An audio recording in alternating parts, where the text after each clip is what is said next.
Making splits is one of the most fun and profitable things to do in beekeeping, but don't get caught out and don't make your splits too late. In this video, I'm going to talk to you about the latest possible time that you should be making splits and give you a few tips to make sure that those splits make it through the winter. So I've spoken about this previously, and we use various different methods for making splits to get them ready to go through the winter.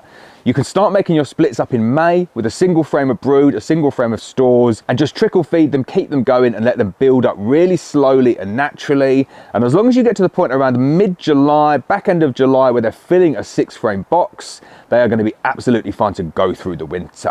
So that's option one, start early, plan ahead. That's the cheapest and the most effective way to get your nucs ready and built up for winter. However, although that's the cheapest way to do it, I'd say it's probably the one that requires the most effort. You're constantly going back there, you're constantly feeding. Sometimes you need to add in additional brood. It's a cheap process because you're not using that much resource, but it's an expensive process because you're using a lot of your time. It's not a process that we use anymore because it does just sap a little bit too much time. The process that we use now is that we wait until as late as possible in the season, and then we make as small a split as possible to make sure that the colony can combat wasps. So this is going to be different depending on where you are in the country, but for us in North Wales, we go around the first week in August and we make a 6-frame split using a minimum of 3 full frames of brood and 1 or 2 frames of stores. Now you can probably push that down to 2 frames of brood. The key thing here is making sure that you have sufficient bees of all ages within that nuc, and we make sure that we do that by making the split and taking it to a separate apiary. So you know whatever you put into that nuc stays within the nuc,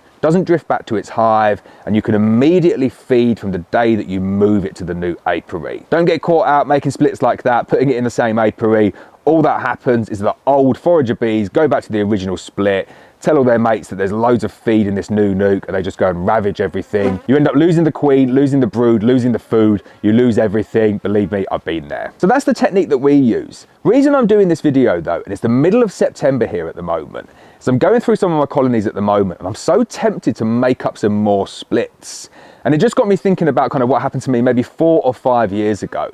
I was in exactly the same position. I had loads of equipment, I had loads of spare queens. I kind of thought, you know what, the colonies are looking really nice and big. I'm going to take some strong splits from some colonies that I've condensed down to a single box, and I'm going to double my money. I'm going to turn 1 colony into 2 in the middle of September, and the colony that I've split from, that'll get through winter fine and that'll build up fine, and then I've got myself another split. Bees can be very, very deceiving at this point of year. You've still got a lot of summer bees in the colony. Summer bees do not live very long, between 4 to 6 weeks. And all the bees are waiting for at the moment is a nice last minute snap of weather, and for us, the ivy flow. We find as soon as that hits, the queens go crazy, they lay their winter bees, and then the colony is ready and set for winter. Now, going in at this point of the year and taking out a substantial split, and you really do need to make a substantial split to make it work at this time of year, is a catastrophe. It really is the absolute worst possible thing to be doing. And I say that again from personal experience. Going back to that episode 4 or 5 years ago, I had by far and away my worst winter losses because I got greedy and I tried to make my splits far too late in the season. So my advice to you is don't make the splits late in the season, and this is the reason why. So at the moment, you'll go into that colony and it will appear that there's a lot of bees. You might be on 5, 6 frames of brood, and you might split that evenly between the 2 splits. In reality, what you've got there is a lot of very old summer forager bees that are very close to dying. What happens is you make that split, let's call it a complete 50-50 split.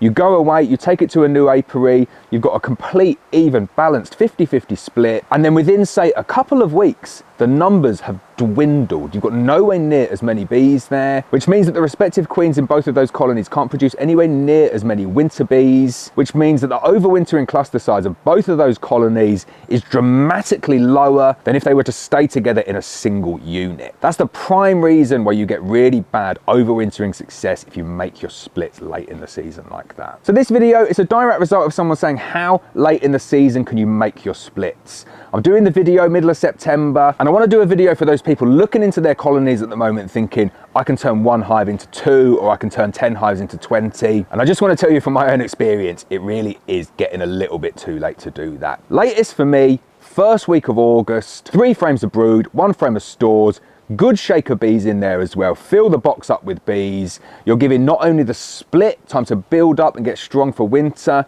but you're giving that donor colony a really good chance to build back up again using the late season resources. So both the donor colony and the split stand a really good chance of getting through winter.